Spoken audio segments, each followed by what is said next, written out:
Hello there, and we are live. So, people, you are welcome to episode 2, people, of our new season, people, of the Dal N Claude show, people. You're welcome today, This is the only show that we've had 2 episodes this season, so, people, you know what it is, people. Smash up the likes after you come in. Show some respect, some respect to my guy, my brother, Oregon, the Dal Tuna.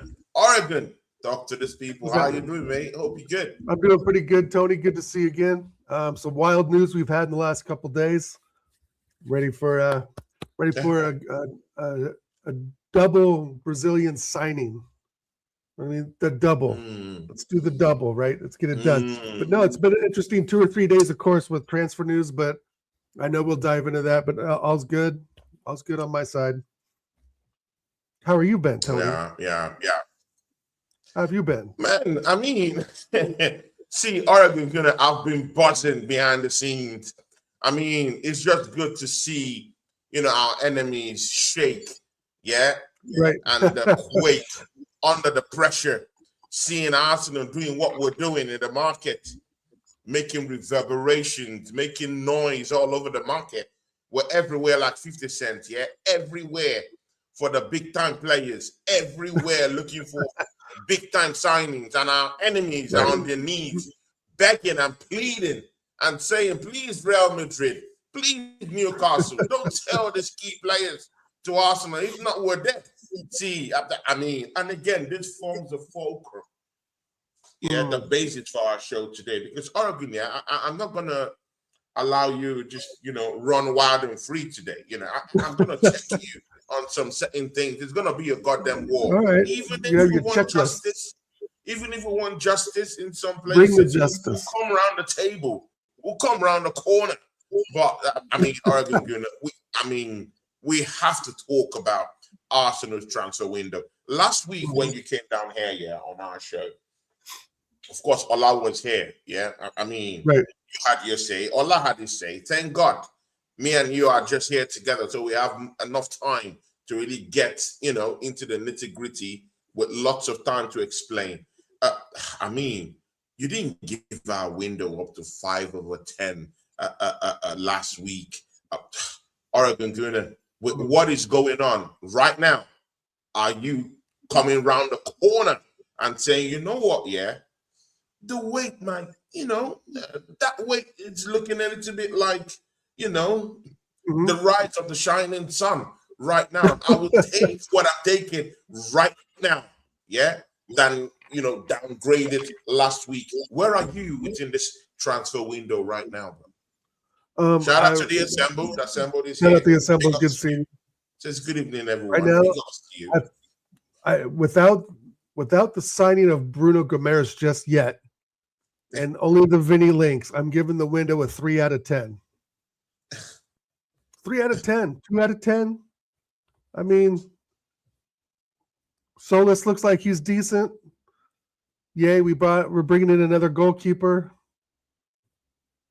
Like, where's the signings, Tony? Where's the signings? No. Wait a minute. Yeah. Right. Won't you take this speculations we are in right now? The way it's looking right now. Right. Won't you take it? Yes. Than going out there and being linked to half-baked players or players that are not at par with what we think will drive us forward in this football club. Won't you rather be in this space right now, being linked to the kind of profile of players like Bruno Guimaraes in his own right, who's one of the best in the Premier League in his position? And again, you're looking at Vinicius Jr. and then you're saying, oh my God, how is Arsenal being linked to the best in the business?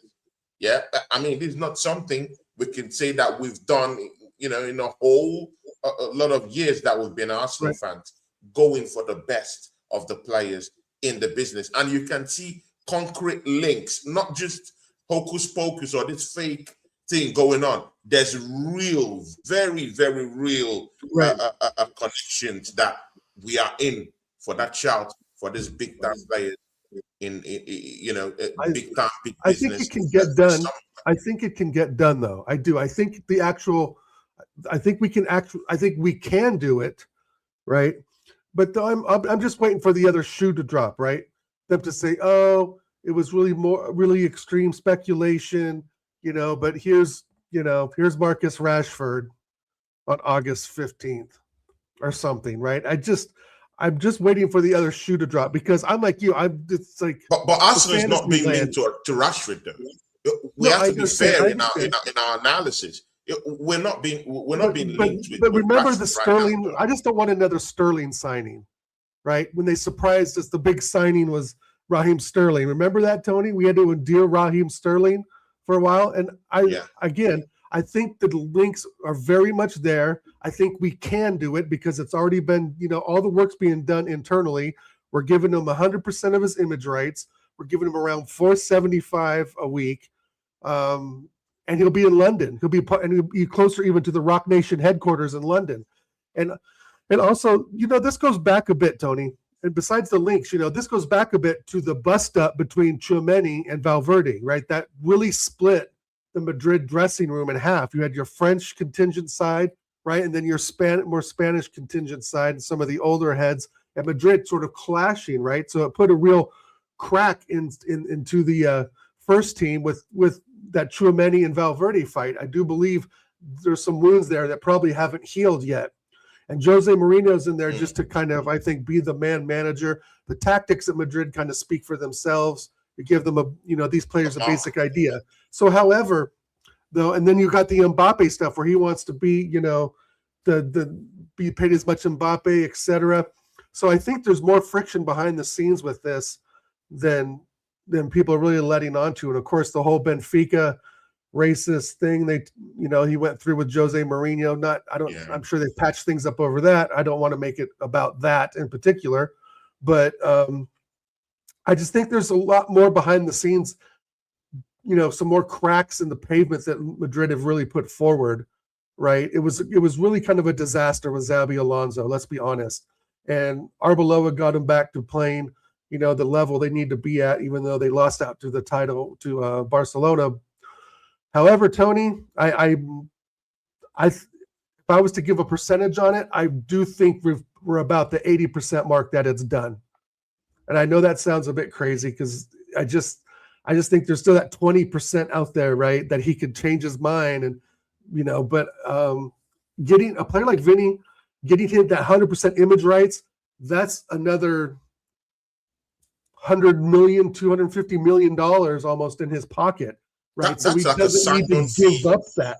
Right, that's a different sign-on fee for him. And the thing is, we'll make it up in shirt sales within probably the first season. Right, we'll sell Vinny shirts, that'll top, $300, $400 million. Right, you talk about Asia, the continent of Asia. Then of course you got Singapore, Malaysia, all through there, and you've got of course the African nations are people there that follow them. We got millions of Gunners in Africa, right? Those shirt sales automatically almost pay, I would say 3/4 of his sign-up fee. So right now, I think we're in a really good, powerful position because the fact of the matter is not only winning the league, but in the final, what other time, Tony, besides now, are we be able to go to strike like a viper and get the player we need, right? I mean, now is the time. We can't wait to move on to January where he'll be open to talking to other clubs. And if he's accepted personal terms, I don't know. I mean there's a lot of people reporting that, man. Oregon, let's not move faster than our shadow. I mean, see, there's time to chop these things up because we'll talk about the agreeing of terms. Because we're still in that phase where Vinicius Jr. and Real Madrid are still talking. We'll get into that. We'll take the question of the assembled, before we get into more concrete talks about Vinicius Jr. Look at the assembled. He says something there. He says, Tony, being linked is about as useful as hitting the post. It's not a goal hitting the corner flag. It's not a goal. Look at this comment right here, Oregon Gunner, and and tell me what you see. Tell me what you see. Because if we're in the market right now for Vinicius Jr., yeah, and we have already agreed terms in record time, people. In record time, we've agreed terms with this guy, yeah? We've already sounded at Real Madrid like, hey, if there's an issue, we're the first persons you should be calling, yeah? And I mean, you're American, yeah? I mean, I don't mean to cast stones or whatever, yeah? Jay-Z and the Cronkers, yeah, are in the same Illuminati. I mean, come on, bro. I mean, they dine together, they talk together, they do business together. Come on, mate. What are we talking about? Yeah, they will just sit down, hash out things. And I need not to tell you, Jay-Z's an Arsenal fan, people. Yeah, let's not act as if we don't know that Jay-Z hasn't taken a few trips down to the Emirates. He's trying to engineer the best kind of move for his client. Jay-Z would do what is best. Let me put it this way, yeah? Rock Nation will do what is best for their client. He is their client. Vinicius Jr. is their client.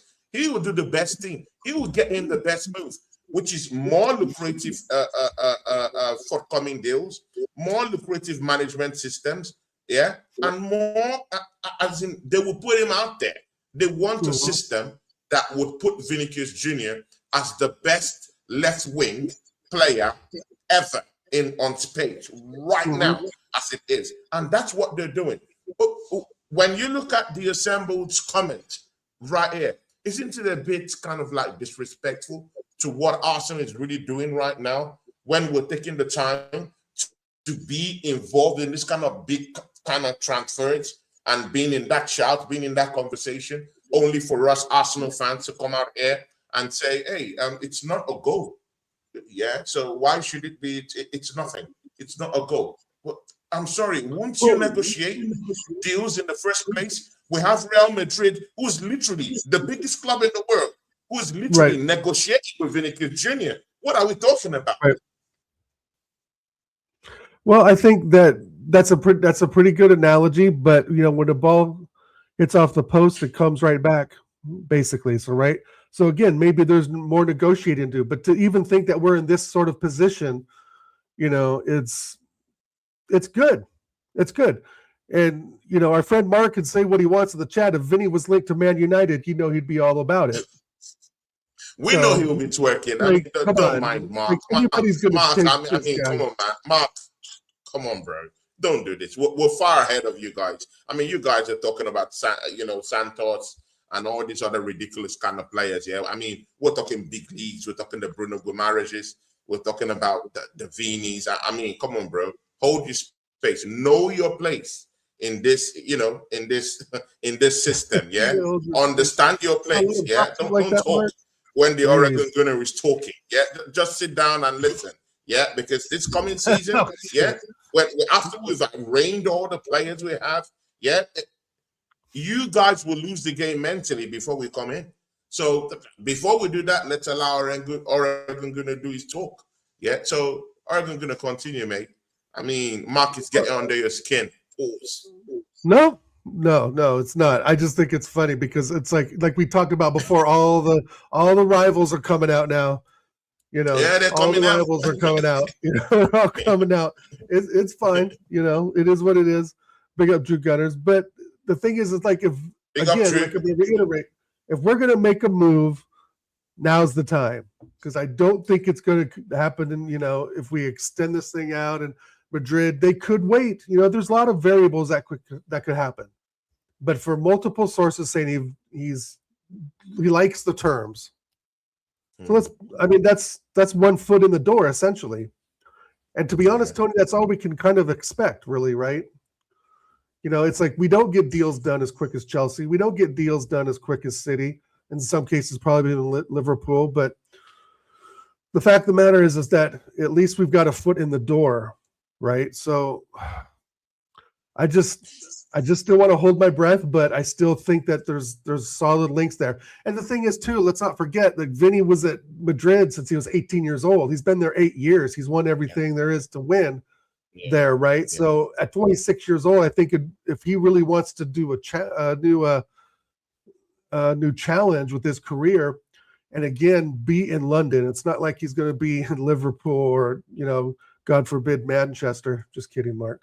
But you know, at least he'll be in London, like you said, close to his agents and, you know, all his business transactions, because he'll be, you know, flying to New York to do this and that, right? 100% image rights, again, like we said, is going to make up a large chunk of the money that he's been wanting, I'm sure, over the last 4 or 5 years. So I don't know.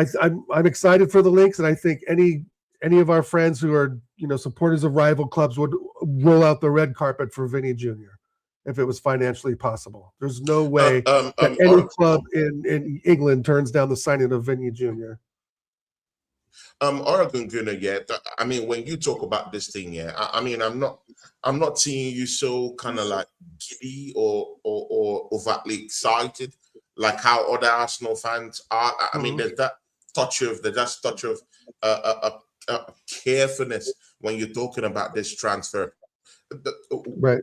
What in your mind is really giving you the kind of like, okay, I have to be careful with the way I talk about this Vinicius Jr. Deal right now. I need to be very careful. I'm not going all out saying, oh, we're gonna get him. Right. You know, it's a done deal or something like that. Yeah, I mean, it's not like the Declan Rice deal where we said, you know what, yeah, we're putting in that money. There's that sure, you know what I mean? There's that conviction that, hey, we're really getting him. It's not the same with this Vinny deal. No, definitely not.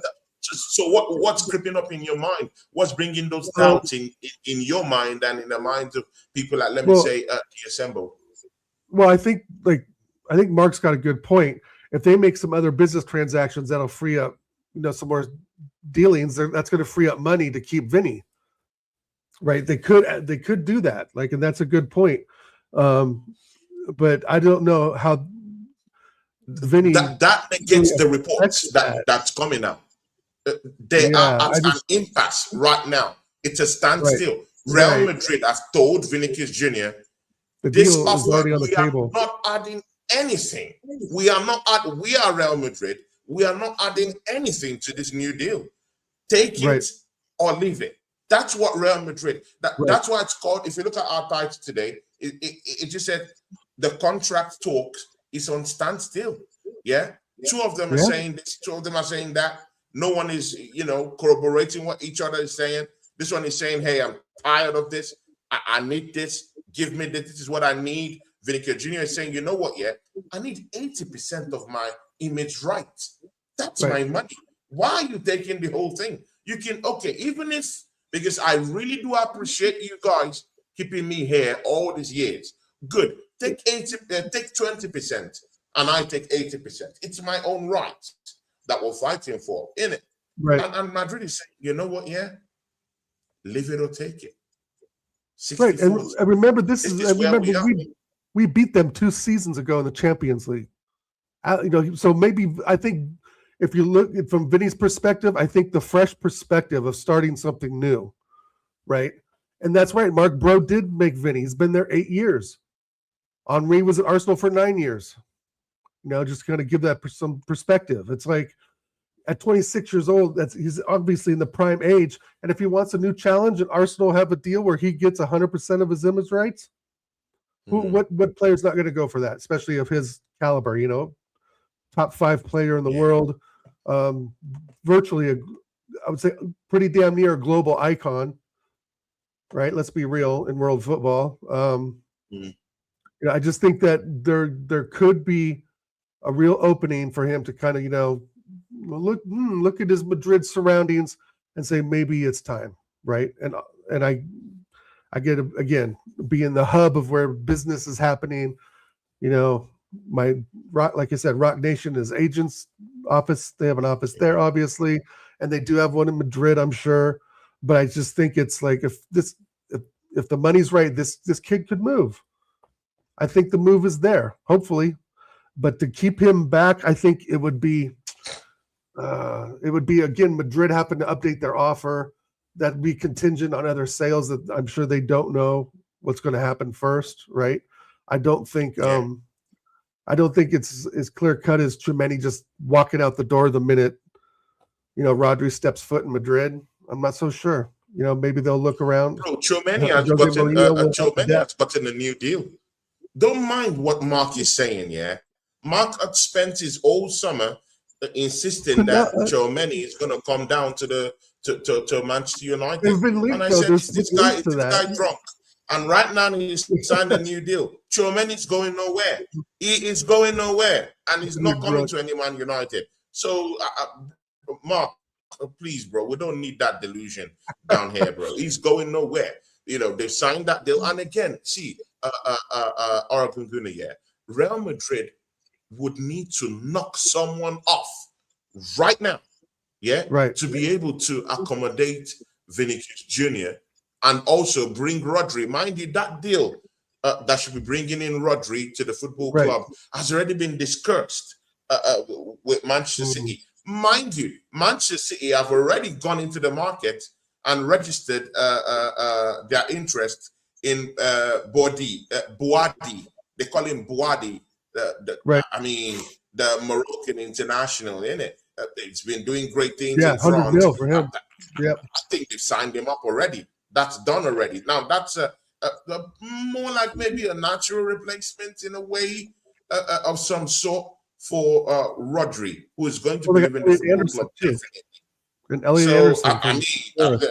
I mean, so if Rodri is going up down there, they need funds freed up. Rodri is coming at a decent price, about 50, 60 million pounds. But again, they have to also open up avenues to be able to pay him the salary that will bring him to the football club. He's not going to come cheap. He's going to command something like 350K. He's a World Cup winner. He's an European champion. I mean, he has everything under his belt. So he's going to be coming with a big chip out of Real Madrid's pocket. So they would need to free up funds, and they need to free up one other person. So, I mean, I'm not really seeing that. Vinicius Jr. sales makes complete sense for Real Madrid to even the odds, to garnish the tables, to be able to accommodate what they really want to go for this season. They have the king there for them, Kylian Mbappe. They've said it. The untouchables in our team is probably Jude Bellingham, Kylian Mbappe, and one other person they talked about. Was it Valverde or something like that? But those three, they are not looking at Vinicius Jr. as someone they want to continue building the team around. That's the news we're getting. No, and that's part of, like, again, it's an 8-year spell there is a long time at any club these days for any of these players, right? But I do think there is, like I said, that element of a new challenge. And why not Arsenal, especially if we're giving them the image rights? It's a whole nother side income, right? It's just the money's ridiculous, first of all. I think we can break our wage structure. But I still think that, you just never know, do you? I mean, it's so much in the balance. You think about, like, people are saying, well, how would Real Madrid cope with him going at a loss? Well, you could play a 4-4-2 with Mbappe and Yan Diomande up front, right? So there's other tactical ways Jose Mourinho can move these players around. I just want to see it done, Tony. I'm ready for that next caliber type player, right? And that's why I'm excited, but at the same time, I'm kind of, careful. And I understand that. I understand that. But okay, I've heard the careful tone you're using in this transfer. That's a different aspect on if you think with what's going on we can be able to get him. A different aspect is the old financials that will bring him to the football club. Do you think that Arsenal is financially viable right now and financially empowered to do what it takes to get Vinicius Jr. into the football club? I'm talking of his wages. I'm talking of paying Real Madrid. News that just got out today that Arsenal will be looking on dropping over 100 million euros to muddle the waters with Real Madrid on this one, which is about 85 million pounds to muddle the waters first to test Real Madrid's resolve on if that will be enough to get him out. It just came out just a few hours ago. So do you think the financials are there, really, really there for Arsenal to kind of like exploit the signing in a way? Yeah, you look at what the Crockies have invested in, you know, the Rams quarterback, Rams football, what they've invested in Jokic of the Denver Nuggets, you know, their basketball portfolio they own. So I think that the Crockies are ready to take, looks like that step with Arsenal, especially after Arteta winning the league, right? If we don't win the league, if we didn't do well in the Champions League final, we wouldn't, I don't think, be having this conversation. You know, so you're talking about Premier League money, Champions League final money, and then an Kroenke injection. I think there's some sales that are already planned. Like I think Martinelli knows he's probably going to go, right? I think Trossard deal was done probably even just before the World Cup kicked off. You know, I still think we're getting late information on a lot of this stuff, right? Some of this stuff has to be confirmed before you and I and our friends here on YouTube, you know, get notified of it, right? So I think the wheels are in play for Martinelli to already go, and I think that's what's kind of triggered some of the Vinicius Jr. as well. It's kind of like looking, you know, forecasting and seeing what we can really do. But I think yes, financially, I think we can pull it off. I do. If it causes issues in the dressing room, right, that's another conversation. But I think that's another conversation. I think that but anybody, I think, in modern football knows that Vinny Jr. is, you know, getting to icon level status, right? You can look at this guy, like I said, how marketable he is across the world. But if you're Arsenal, you're still looking at this guy like, wow, right? Pay him whatever we want. We have to, you know, come on, Gaffer, right? Get it paid, right? Make it do the deal, Berta, because it's just such a big personality.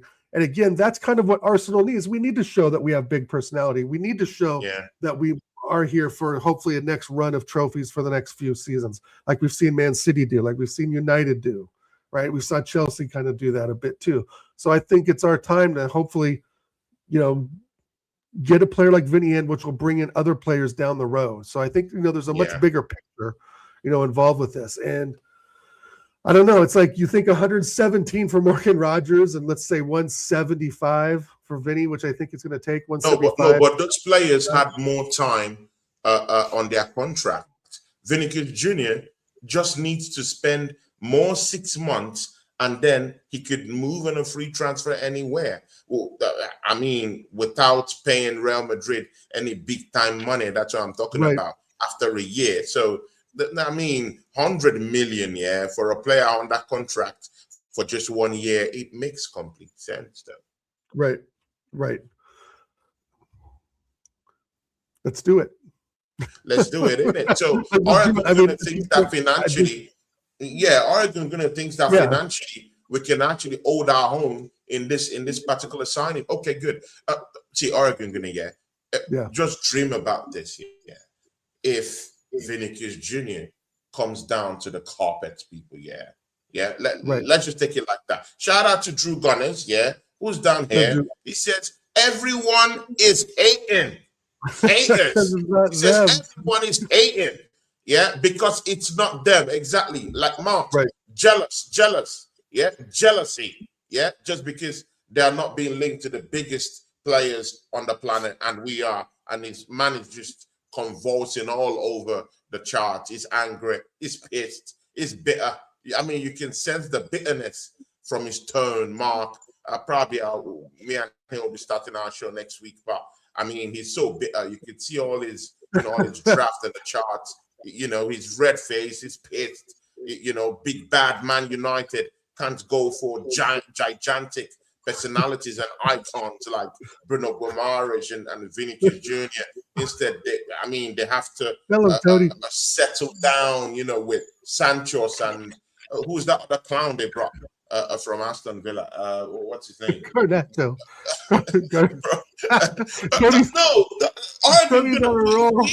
See, Arsenal fans, me and you, we've earned the right to talk to these people the way we like. Finally, we are champions. Finally, we have the power to talk to these clowns.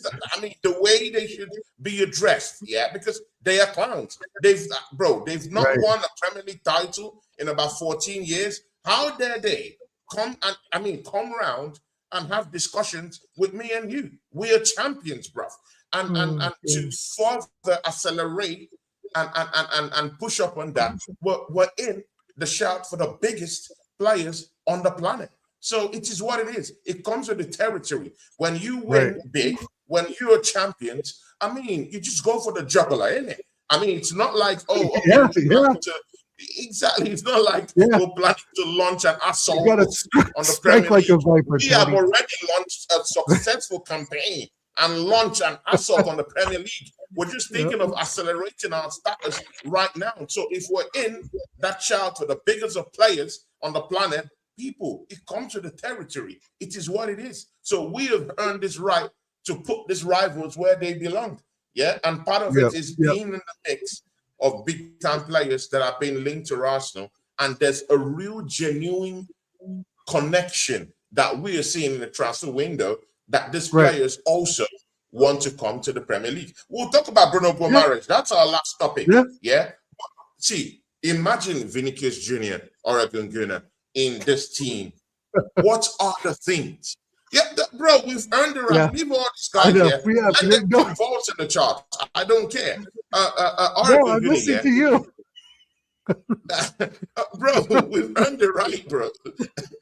We've earned the right to talk like this, to condescend this hate, to look down on them. Well, we've earned that right. So, Oregon Guinea, look at this Vinicius Jr. potential signing, Oh, shit, Tony. What are the things? What are the dimensions? What justice can be made with Vinicius Jr. in our team? Where should we play him? Should you even exploit him as a striker, bro? What do you want to see with Vinicius Jr.? Sorry for my laughing breakdown, bro. Bro, it's good. I want you to be happy. You've been sad a long time, bro. God. This is it. These are like tears of joy. His stomach hurts. This changes everything. Oh, God. I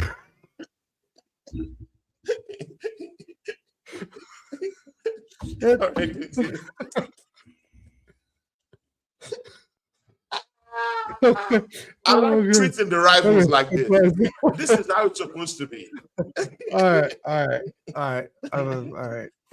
Having like stage fright. No. People excuse our good man. Man is big up Strauss, buddy. I'm just having a laugh breakdown. It's just like I think Vinny. I would want to see Vinny in a 4-4-2 right next to Guimaraes, but on the left wing, on the left side, left-sided striker.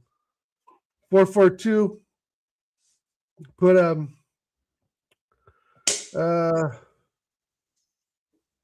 who would you put on the left then? You could put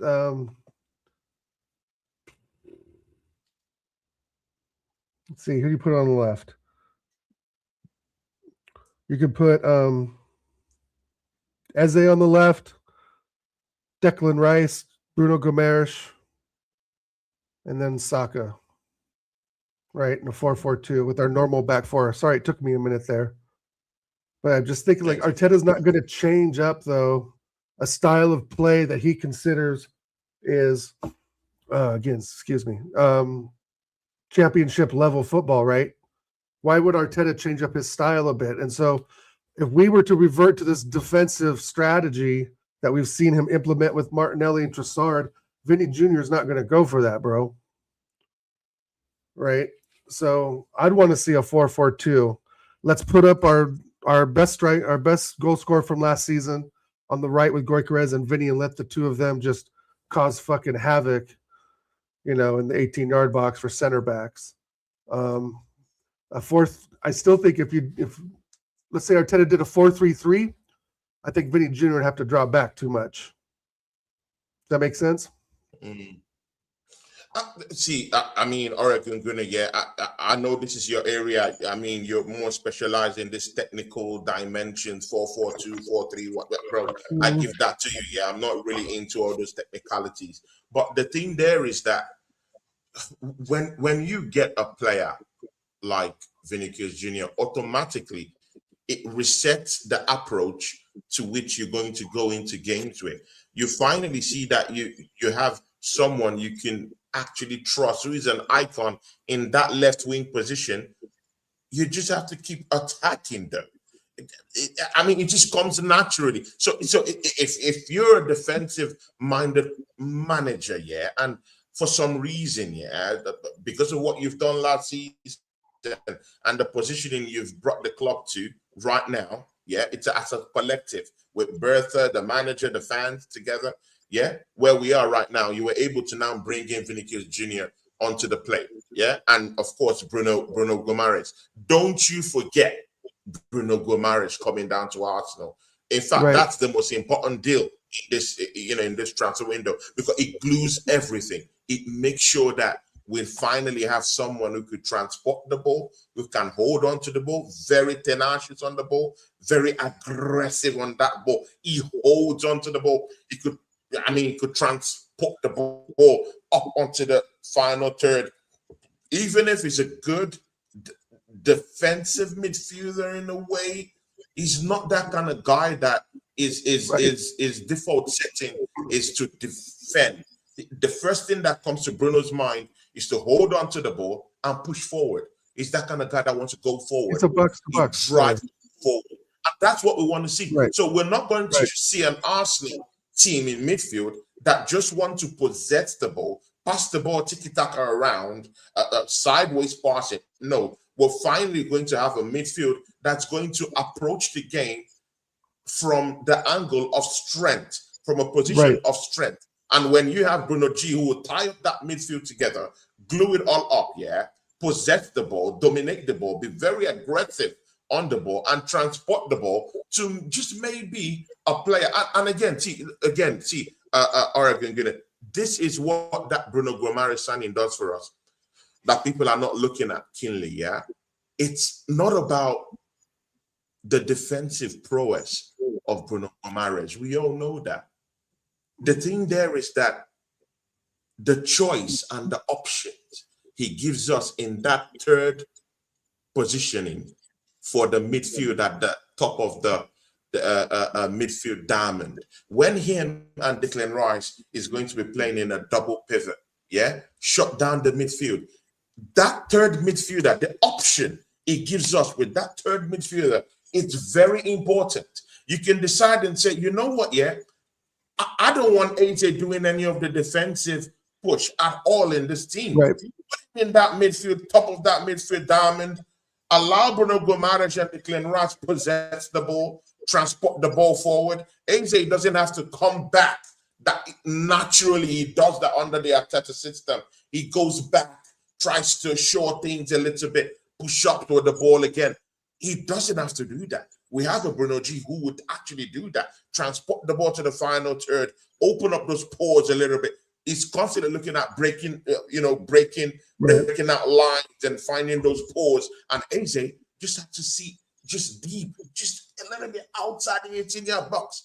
Take snapshots, open up defenses. That's just going to be his job. When you have Vinicius Jr., who's going to be ripping, the left wing apart, bro, I mean, it's open game season. So naturally, Mikel Arteta's default system of defending the whole while is going to be completely useless and broken down, because you finally now have players that don't just want to possess the ball, they want to be aggressive going forward with the ball.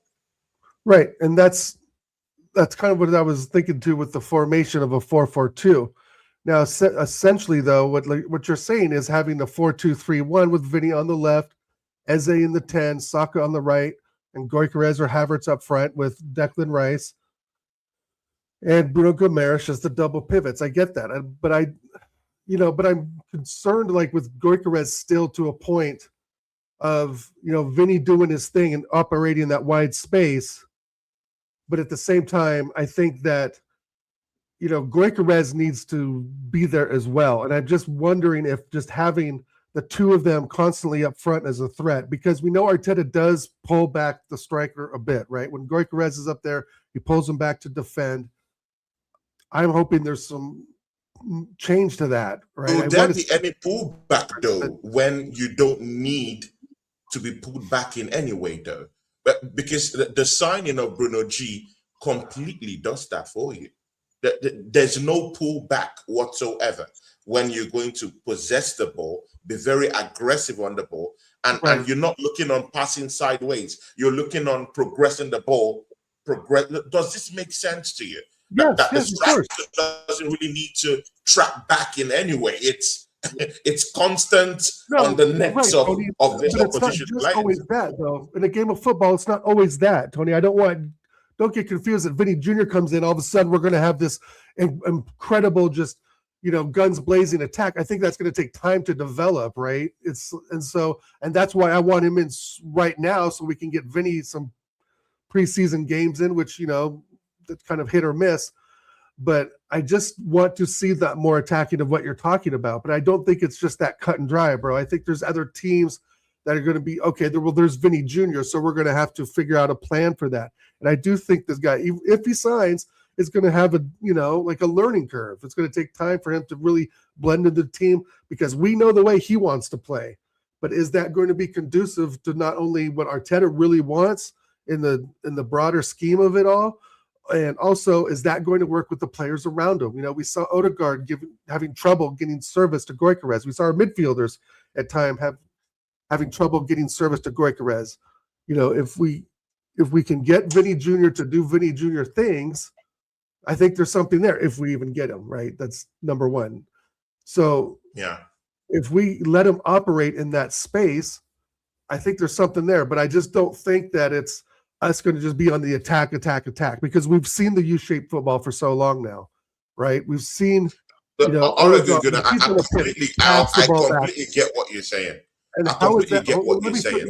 So I will ask you this question. How does Odegaard this question? Yeah. I will counter your statement. I'll ask you this question. No worries. Yeah. Okay. Do you think last season, in our title-winning season in over 22 seasons, do you think Mikel Arteta had the personalities? This is what I want to say. Do you think he had the personalities to play attacking football consistently? For let me say 80% of the game, 90% of the game.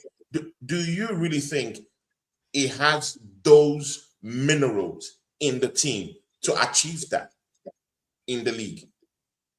I think I wouldn't say 100% minerals, but it's getting there because we just won something.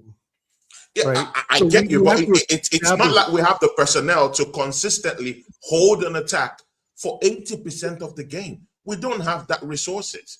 Martinelli, a shadow of himself. The guy that left, Trossard, beats who shows up every now and then. Yeah. Can't hold the heat. We have players that can hold the heat in our attack.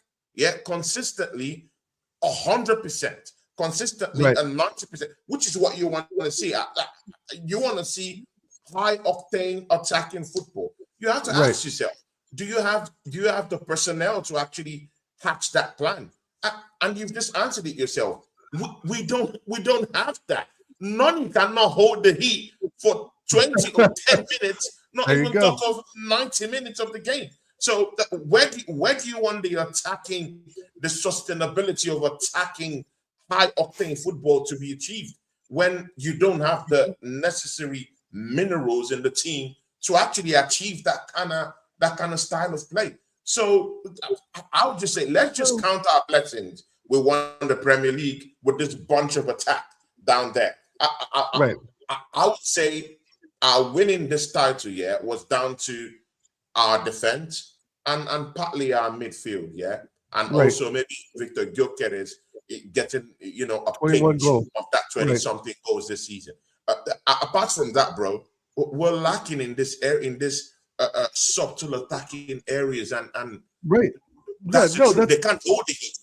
But suddenly, if he comes in, we can hold the heat.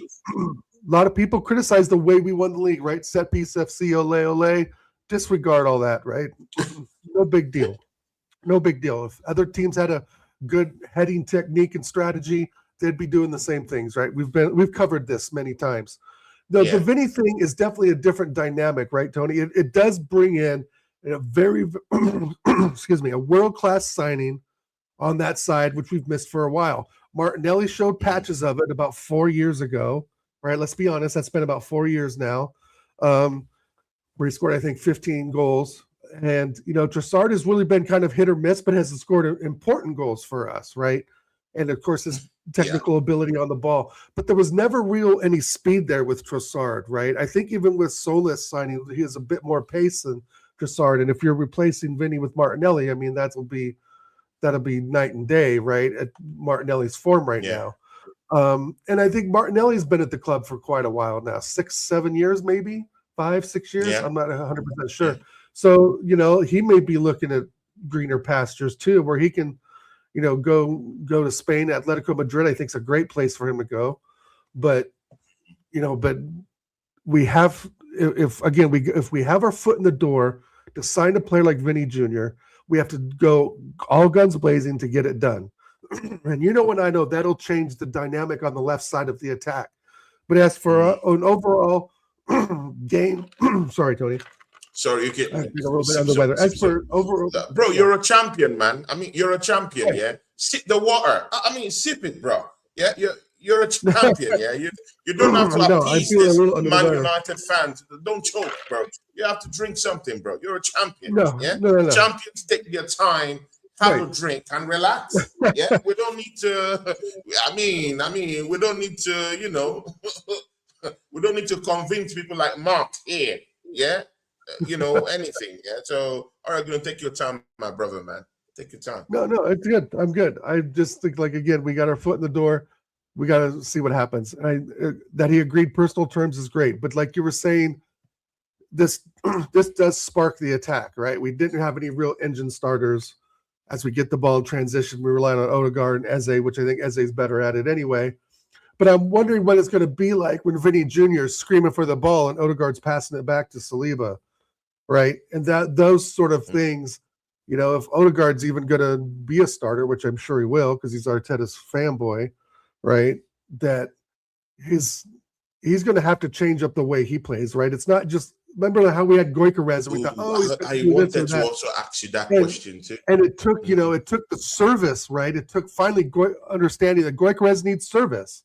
Right, we said this before. If you can't feed him, he can't put the ball in the back of the net. So we finally figured that out halfway through the season.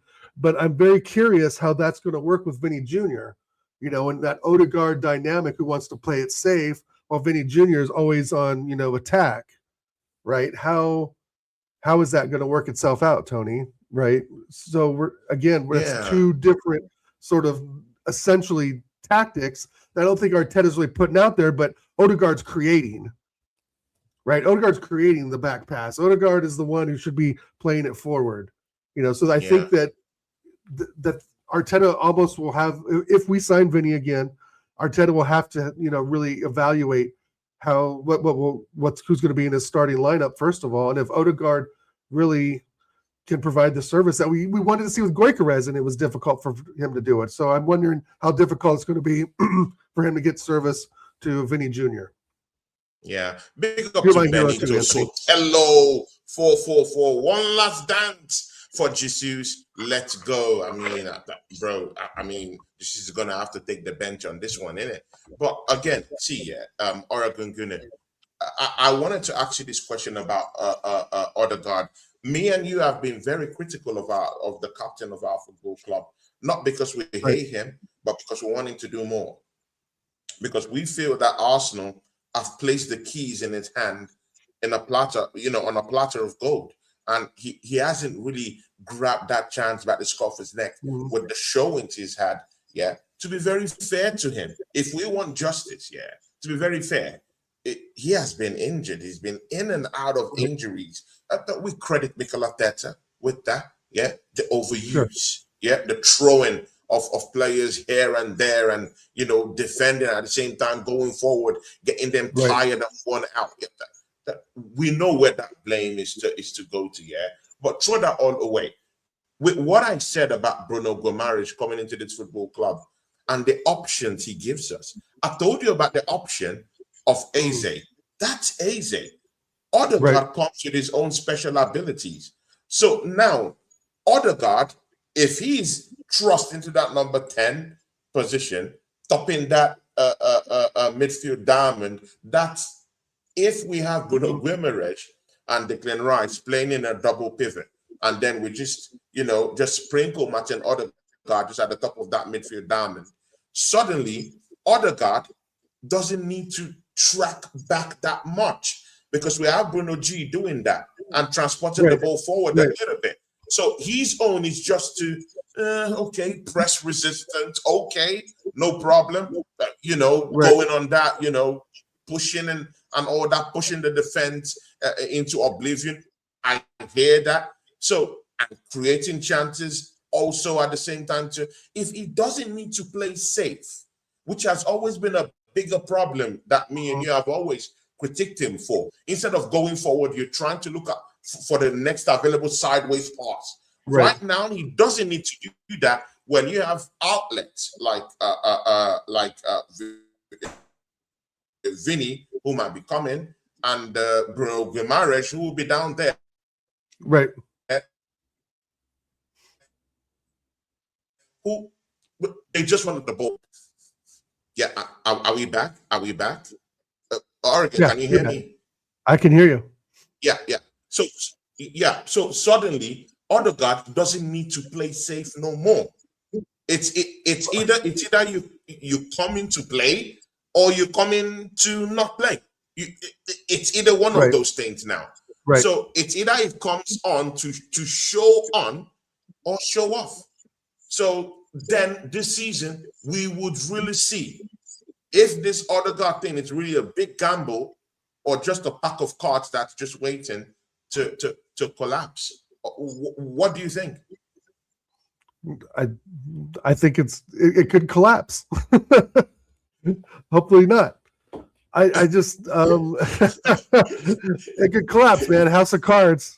No, you said a lot there, right? A lot to unpack. But I still think that, I think you and I would agree that the best formation would be a 4-2-3-1, right? With Vinicius on the left, Eze in the middle, and Saka on the right, with Guimaraes up front and Rice and Bruno in the back, right? I just, I think that, again, man, like I was saying, it's going to be on Arteta to take the handbrake off, right? Is he going to take, if we go 1-0 up over at Everton, on a cold, blistering Monday night, is he going to take the handbrake off, right? Is Vini Jr. going to be able to do Vini Jr. things when it's hailing, those are questions that got to be asked. And I don't know, man. I just think I agree with Anthony Herbert here. Selling Odegaard, I think, really kind of cleans out the midfielders. And you also think, like, what roles do you see, Tony, like Moreno and Zubamendi playing in with Bruno Guimaraes coming in? Because essentially he's going to be Anthony Herbert, big up to you. Anthony Herbert, big up to you. Please, Odegaard is going nowhere. I mean, I hate to break it to you like this, yeah. I hate to disappoint you, but this is the fact. Our captain is going nowhere. I mean, look at the transfer window, yeah. Nobody, no one, no journalist, no journal, even a paid journalist. Arsenal have lots of paid journalists, yeah, people. Right. No even paid journalist is talking about the Usta of Martin Odegaard. Mostly after the kind of World Cup he had. He had a successful World Cup, people. The passes, the tracking back, the going forward. I mean, he wasn't even looking on passing the ball sideways, attacking mode. People, Anthony Herbert, he's not going anywhere. Nobody's talking about him going anywhere. So all these expectations about, there will be a cleanup. No, the cleanup as at now that we know of is Nodgaard leaving to Everton. That's the number one cleanup that we will achieve mostly in this next coming few days in our midfield. Nodgaard has agreed a deal with Everton, and Everton has booked the medical for Nodgaard to leave Arsenal for £7 million, which makes complete sense right now in hindsight, because he came into this football club with a fee of about £10 million, if I'm not mistaken. Yeah, so about right. take the chunk off, 7 million, Yeah, 3 sure. million, you know, sports. Yeah, okay. He got less than 90 Premier League minutes, but why not? He didn't have to play. Yeah, exactly. So, yeah, he goes. That's the clock that it's going. Odegaard is going nowhere. Let's not be drunk about this. No tequila for you, Anthony. So Norgard. I mean, all right, we will be drunk if we're talking, and if you're saying that Odegaard is leaving, we'll be drunk men. This is the truth. Yeah, no, I think because Drew's nobody's right. talking about him leaving. He is apart from maybe you. Apart from maybe you. or maybe me, you know, because I think we should get that. But I mean, it's not in the news. Don't you find that fascinating? No, it's true. But don't you find that fascinating? That it's not in the news. No one has mentioned his name. No, he's not in the news, and Moreno's not in the news. You know, and with Norgard going, it's kind of like Zubimendi's not in the news. Changes the pecking order, right? Yeah, Zubimendi's not in the news. So I think that having decent backups is good. I think Moreno could do the job on the day. I think Zubimendi can be decent in some games, right? He's just not really physical enough. But there's no denying he can pass a ball. He has an eye for goal, right? I'm not going to slam Zubimendi, who's just won us a Premier League, you know, participated in the greatest sporting event in the last 22 years. But it's like, who goes down into Norgard's pecking order, right? If he's at the bottom, it's not like you bring Guimaraes and he starts at the bottom, right? Guimaraes is up there with Rice, essentially, as the two pivot guys. And then it goes, Zubimendi, right? Or is Guimaraes coming in to cover Declan Rice because Declan Rice can't run 90 minutes anymore? No, I don't think so. Declan Rice, I know. I think he's going to put those two together. That's going to be. It's going to be a double pivot, and two of them interchanging quite well. You know, sometimes Declan Rice might just run through that number 8. I want him to sit in that number 6. I think is a solid 6. Yeah. Of course, he has to. It's in his wheelhouse to move into that number 8 position. But I think Bruno G does that well and more better than him. Absolutely. No, I think you're right. But I think even if we do a 4-3-3, you can even put Lewis Skelly on the left, Rice on the 6, and Guimaraes on the right. Right. I mean, Lewis. You know, it's kind of like you look at Lewis Skelly too. Like, where does that put him in the pecking order? Because again, we're talking Guimaraes that can play that position, obviously. Moreno that can play that position. Zubimendi that can play that position. Miles Lewis Skelly. So you're talking Miles Lewis Skelly, yeah, exactly. 4th place. You know, does that put Skelly down to the to the Norgard level, right, where he's not going to get much time? I mean, these are good problems to have because we need the depth because we know we get injuries, right? It's Miles Lewis Skelly played as a defensive midfielder yesterday, right? Exactly. In that match against Girona, and that's what I mean. What a marvelous display from him. Yeah, he's very good. So it's Arteta really has, I think, a selection issue on his hand, right? I don't, you know, I just don't see room for Lewis Skelly right now, except for coming off the bench. Yeah. Right. And Zubimendi comes off the bench. Moreno, he comes off the bench. Odegaard, for me, he comes off the bench. I guess, Tony, those are good problems to have because, again, it's decent players. It's not like we're filling, like Fabio Vieira is going to go, right? We're not filling it with El Neni, even though he was all right when he, right? We're actually like Moreno's, like you've said before, you've defended our man, Mikel Moreno. Call him, you know, European Cup winner, now World Cup winner, Premier League winner, Champions League finalist, Copa del Rey winner. I mean, right. So there you go.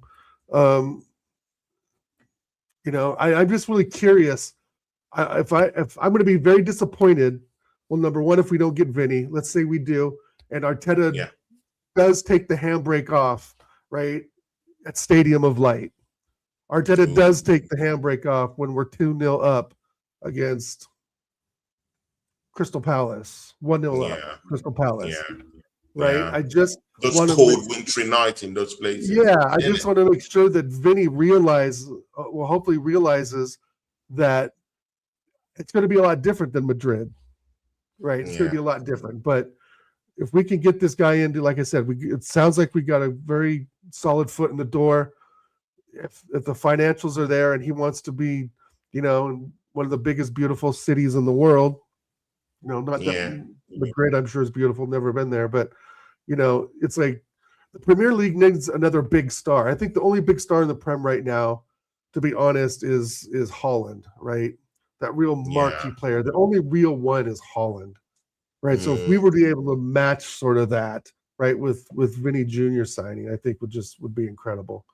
Right, you can't, and you could maybe say Declan Rice on our team, you know, is that kind of real like marquee player, but not really. He's still, you know, like I don't know. I think Declan Rice is getting to be world class, but Haaland is kind of like, you know, he's again a global face of football, and Vinicius Jr. is too. So I think we need that kind of caliber. And Reece Nelson, right, Anthony, he's still here. So maybe there's a lot of Vinny world class. I mean, see, we've been bantered. I mean, Oregon Guimaraes, we've been bantered, we've been laughed at, we've been mocked for not having world-class players in our team. And at each turn when we tried to push Bukayo Saka into that world-class conversation, you know, these rivals, I mean, they all laugh at us, they mock us, they close their mouth and sniff their nose when we talk about this kind of players in that bracket of world-class. Right now, no one will be laughing. None of them would be laughing when we are talking about Vinicius Jr. coming into the fray. So, I mean, as that face of football that would come and galvanize things for us in our football club. They won't be laughing.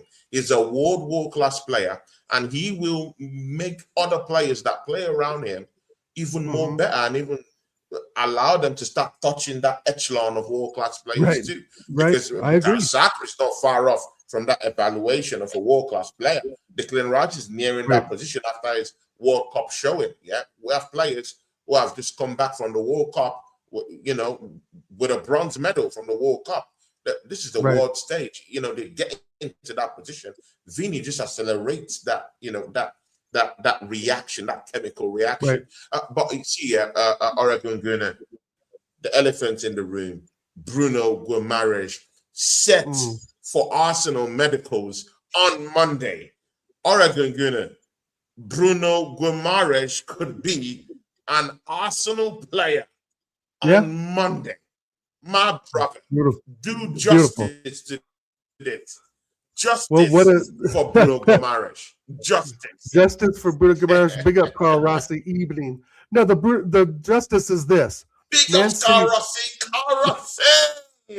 Man City spent 116 on Elliot Anderson. I'm sorry. I want to take a pop at Carl Rossi. Just a little bit. Carl Rossi, can you see what we're being linked with? Yeah?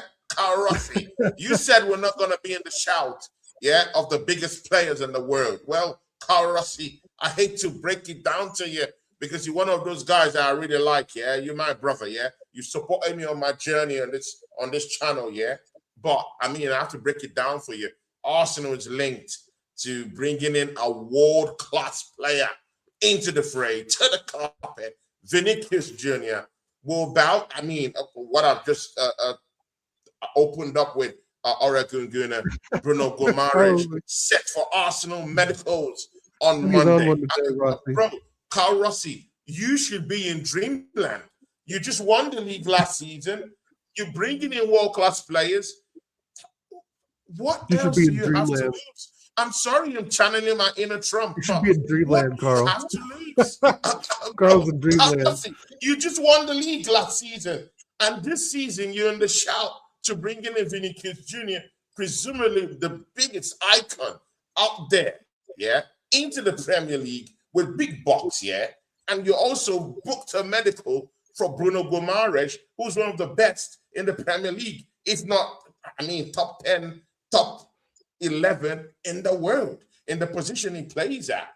Bro, what else do you have to lose? Write it down on the chart. Oregon what else you got to lose? Booked medical for Bruno Guimaraes. How about that? I love it. I think it's a little more than I think I would have wanted to pay, but again, it's not my money. And to think that City's paid 116 mil for Elliot Anderson, and we get the finished article with Bruno Guimaraes, right?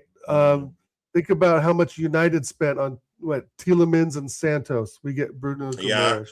Mm-hmm. You know, and Caicedo, come on now. Don't insult me. Bruno Guimaraes, right? I think him and Declan Rice together will be an absolutely fantastic midfield. Seriously. So just like better than anyone else is in the league that I can think of right now. Liverpool, McAllister, yay. Gravenberch, yay. Gravenberch is decent. You know, Chelsea's midfield, You know, what did you think about us losing out on Morgan Rogers, Tony? But hold on, before you think about, all you need to do is add another 60 mil to the bin and you get Vinicius Jr. Exactly, man. Right? Exactly, Chelsea's man. paying 117. That's the mathematics. That's the arithmetic. Yeah. Just channel some couple of £1 million and this Vinicius Jr. deal signed, sealed, and delivered. Who needs Morgan? Who needs Morgan, bro? When you can bring the best left wing player in the world right now. In the world. I mean, come on, man. Let's not. I mean, come on, man. Let's not do that. Let's not do that. Yeah, people. Justice. Let's not do that. You know. If you in the market, in the shout to bring in a Vinny into your team, people, let's don't diminish it because it's Arsenal. And again, this rivals, just when Arsenal is going for these big time players, that's why I'm not hearing this conversation that Angel Di Maria, you know, is a bigger icon than Vinicius Jr. That Zlatan Ibrahimovic is a bigger icon. Bro, I'm hearing all this, and it's all concocted by Man United and Chelsea fans. They're the ones doing and saying all this nonsense. Right. So, I mean, you can't win. As an Arsenal fan, you can't win this lot. I mean, come on, man. But it's ways. But I mean, it's like this market is so inflated, bro. It's like you look at Morgan Rogers, and let's say you basically got Guimaraes over the line, and this is why I think that we do have some sales pending for some of these players, like Martinelli, Reece Nelson, Fabio Vieira, you know, and plus. And who else could be on that list? And Jesus, 20 mil to AC Milan, I think I read yesterday. So you're talking again, you know, Jesus and maybe Martinelli goes for 40 million. That's, you know, we all have our opinions on what he's worth, 50 million maybe. Nowhere. So Jesus is going nowhere. Let's be frank. Jesus is no, he's gone. Bro. He's gone, bro. I think he's going to go to AC Milan for 20 million. I don't think so. I don't think so. Well, I don't think AC Milan would want to put forward the astronomical amount he's earning at Arsenal. That's where the problem would brew. They don't want to pay that kind of astronomical amount Arsenal is paying that guy. They're never gonna take him with that. Well, even if Arsenal subsidizes that signing for them, they won't take it. It's too rich. That money being paid to Jesus, it's too rich. No club will want to be a part of it. And that's what I've been scared. This club from coming for him. But Gabriel Jesus, though, I think would actually, if he's told by Arteta and Berta that you're done, you're not getting a paycheck, and all he has to do is lower his demands at, what is he, 28, 29 years old? 29? You know, to go to AC Milan and have if he stays fit, have an impact there. I think he's, you know, willing to drop his wages a bit. That before? When you tell a player, bro, that they're just not flat out going to play, they're going to go and they're going to find the best club for the best deal that they can get, right? And that's why I think, you know, we worry about these players dropping wages. Yeah, you know that. But Jesus is okay hanging around the bench. I mean, from a player point of view. No, he is. No. He's saying it's okay hanging out from the bench. I mean, come on, man. We've seen it all. I don't think he's going. I don't want to see Jesus in the red white anymore. It's over with, bro. He's been here 6 years. You know, again, he's been at Arsenal 6 years, and fucking Vinny's been at Madrid 8 years. He's 2 more years longer than we've had Jesus. So time. Time dulls the mind, bro. I'm telling you. If you think too much into this shit, you'll drive yourself crazy, Tony. But I mean, 20 mil for Jesus. If we can make that happen, do it. Do it. And then, but I do think with the Vinicius Jr. signing, of course, Guimaraes coming over, I think that really puts a damper on the Alvarez signing, to be honest. Yes. I think the Julian Alvarez signing is very complex. Probably not as complex as the Vini one, but I still think the Vini one, like you said earlier, with Madrid's deal already out on the table, it's kind of cut and dry at this point. But the Alvarez one has so much seems so much noise around it that I just, where's he going to play? And again, this is where you start tiering the players, right? Tier 1, Tier 2, Tier 3, 4, etc. Like with Guimaraes coming, that's going to put Miles Skelly down, right? If Alvarez comes in, right, for Jesus is our third string striker. So does Alvarez go above Guimaraes and Havertz? Right, I just don't see how we blend some of these names. I mean, don't you think we would need them for depth in the FA Cups, in the Carabao Cups? Don't you think we still need those kind of players for depth? No, so that we don't sure. overuse our main 11 in exactly, the skirmishes, in the Carling Cup and in the Carabao Cup. I'm sorry, right. and in the early stages but Tony, of the FA Cup. But Drew perfectly summarized my point. We don't need players stealing a living from the bench, right? And I'm sorry, you bring Julian Alvarez in. Again, it's like it's great, right? But where does that leave Eze then? Where does that, Guimaraes is there one season top scorer in the club, and now all of a sudden he's sitting on the pine waiting to come in the 75th minute because Julian Alvarez took his spot. Like, I just don't see, especially if the Vini thing falls through, I think we go all in for Alvarez. If the Vini thing works out, and I pray to the football gods it does, because he's obviously a better player than Julian Alvarez, and we need that strength on the left wing, I would forego the Alvarez signing. Aussie Ange, big up to you. Says, big up my two sons. Hope both of you are okay. Big up to you, Aussie. Doing well. Ready for the Vini just waiting for Vinny's caravan to end up in North London. Bruno Guimaraes comes in. I classify Vinny as a world-class player. Absolutely. He comes with his own attitude. It comes with his own hot-headedness. It comes in with his extra drama. People still think he's a drama queen with all his antics. I don't want to call it antics, because it's entwined into certain touchy, sensitive global topics, I mean, since I was born, those are the topics that's really been talked about: racism, discrimination, and all this whatnot. Are you scared that kind of drama, because Arsenal have not, as a football institution, with more recent years that we've been playing, and I mean, even in Arsene Wenger times, that racism and discrimination hasn't really been a thing at the fulcrum of watching Arsenal Football Club in any way. Right. Do you think Vinicius Jr. comes into this football club, get into tense disagreements with people, because he seems to draw this kind of criticisms in higher places, in sensitive topics? Do you think this thing, just hatches way, follows him to Arsenal Football Club, disrupt things in a way that would reverberate around the football club and in the Premier League? Because he's had reverberating, shaky, serious, big topics in Spain that are shaking the world on its own, the world of football on its own, with the topics emanating from him just existing in Spain.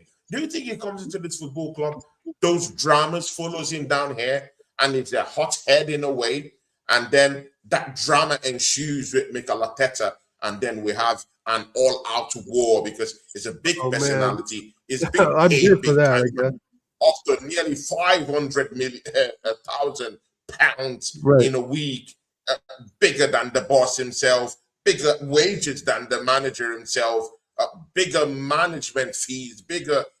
I mean, anything. He earns bigger, even than the manager. Right. He might even be bigger than the football club per se. Well, but I know, but Tony, we've seen this before. Given to players are almost like bigger than the football club. Do you think this has this happened in shakes football things up a bit? forever? Yeah, of course. This has been happening forever. Look at David Beckham. Look at Ronaldo. Right, the global superstars on the, global icons essentially. Right, because that's the label they're given. It's like it's just. Things are going to get shooken up. This is why we were talking earlier about the teams, the squad, having to really kind of adjust their thinking, right? Vinny Jr. is a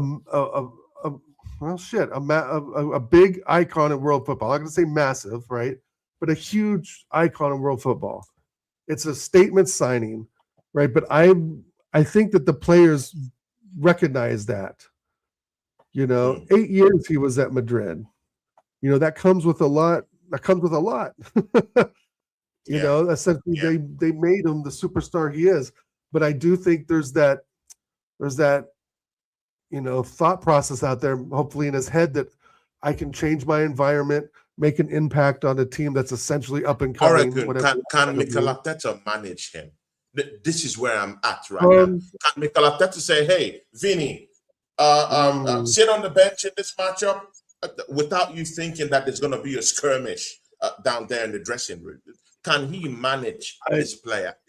I think so, because you're getting him at an age at 26 is pretty mature, right? It's not like he's a 19-year-old kid, right? But I think the money, the Arteta managing him and the money has to equal the performance, right? At the end of the day, he has to perform, So I think as long as Vinny is doing somewhat of what the tactics are, but Arteta has to realize not only managing the personal side, he has to manage the footballing side, right? He has to make sure that he's not playing Vinny the way he used to play Martinelli, right, and so forth. So it's going to be a more, I think, hopefully a give and take relationship, right? Okay, Vinny, you're not going to go play, fucking Preston North End in a league, in an FA Cup or something, right? I get that, but you better not be sitting them out against Liverpool at home. You better not be sitting them out in, an important Champions League group game for sure. Big up, Steve-O. Yeah, big up, Strasbourg, Steve. I really think that once we've got the relief of us picking up our trophy last season, that kind of maybe changes the outlook. I still have that fear, like we talked about earlier, about Odegaard out there doing Odegaard things, and that's where the real rift would come from. Vinny, like, what are you doing? The time it's going to take for him to adapt and phase in. I just don't think it's going to be Vinny scoring goals right off the bat. We expected that from Guimaraes. And there was times we were slaying him, right? But I don't know, man. I'm anxious to see where it goes. I'm anxious to see where it goes. But I'm just glad that we've actually made some sort of headway into at least having a serious conversation with this level of player. Yeah. Those of you in the chat, you've heard what Oregon Gunnar said about Mikel Arteta and Vini, and if this drama is going to ensue, with this drama that keeps on following Vinicius Jr. wherever he goes. Since he set his foot at Madrid, he has always been in that conversation, controversial conversation. You've heard what Oregon Gunnar said. Please put there in the chat what you think. Can Mikel Arteta manage? People, I'm not saying that Vinicius Jr. has been known for very, very, for very kind of like violent stuff. No, I'm not saying that. But you can't deny the drama and the controversy that have always followed him throughout his career. So do you think Mikel Arteta is that kind of a coach that will put his arm around the player and say, you know what, I throw my ego, I put my ego to the other side. I'm offering my hand, I'm extending my hand to you as a manager. You earn more than me, yeah, but I'm extending my hand to you, my bro. Calm down, relax. Let's go this way. Let's go that way. That's our modern day manager who wants to get the best out of players is going to do. But guys, do you think Arteta is that kind of guy that would put his arm around a player? We've seen him. Well, he puts his arm around Saka and Odegaard all the time. Saka is a different thing. He has an Arsenal DNA. He has the Arsenal DNA. It's quite different from a player who's already a world-class player before he steps his foot at Arsenal. He's going to be earning more than the manager does before he steps his foot. I got to be honest. I got to be honest with you guys. The odds are stacked against the manager. I don't fear of Vinicius Jr. and Arteta bust up. And number one is because we've now won something of real significance, right? The pressure of like winning something is, I mean, it's still there. Don't get me wrong, but it's slightly a bit off with Arteta because now we are talking. If Vinny says, "I don't want to track back," if he says, "Hey, Arteta, I'm sorry. I know you like defensive stuff, but I'm sorry, man. I'm an icon. I'm a big time player. I'm sorry. My style of game." No, again, let's be frank. I'm an icon. I tell Arteta. You know I shoot straight, Oregon. You know I shoot straight. Come on now, but that's like and says, "You know what, Arteta, I'm not gonna do this. Again, I'm not buying remember it. the Ornstein tweet. Agreed at all levels. Agreed at all levels. Also agree at all levels that they wanted to make. Agree at Oregon Gunner. Agreeing at play all for levels. Vini Jr. So Arteta. Oregon Gunner. Agreeing at all levels doesn't mean that it's the manager's style of play is going to change for the player. No. It only means that he's agreeing for the player to make that move. He's not agreeing that the player is going to come and change his style of play. He may be forced to. How are you going to? What style of play is that? When you bring Vini Jr. and you have to adjust your style of play. It's what you've been talking about. It's the defensive. I know. I'm questioning it. I'm questioning it. I'm not saying he's going to do this or that. And then he says, "Vini, you have to drop back a little bit. I'm sorry. Do it for the team. Take one for the team." Is going to be no? And Vini says, "You know what? Yeah, I'm a world-class player. I earn big time money. I'm richer than you. Please. I don't want that. You know, I'm an icon. I'm a world-class player." No, these conversations will happen, whether we like it or not. And he might say, "Hey, I don't want to track back." What do we do at that point? You sack him. I don't know, Tony. I think that's such a reach in generalization. Like Vinny's going to come in with this, like sort of prissy diva-like attitude, right? I just don't. Yeah, but why wouldn't he come in? Why wouldn't he come in with that kind of attitude, though? I mean, he's won the Champions League multiple times. Well, but he hasn't won it in 2 seasons. Spanish La Liga, the Copa del Rey. It's been a Brazilian international almost all his senior playing career years. I mean, he's earned that right to have that chip on his shoulder when making a move to a team that he classifies probably as a team not near to Real Madrid in terms of the enormousness, in terms of the monstrosity of the football club and the hierarchy that club has achieved over the years. He's going to be looking at Arsenal as a second-class club to Real Madrid. This is the fact. This is true. Tony, probably so.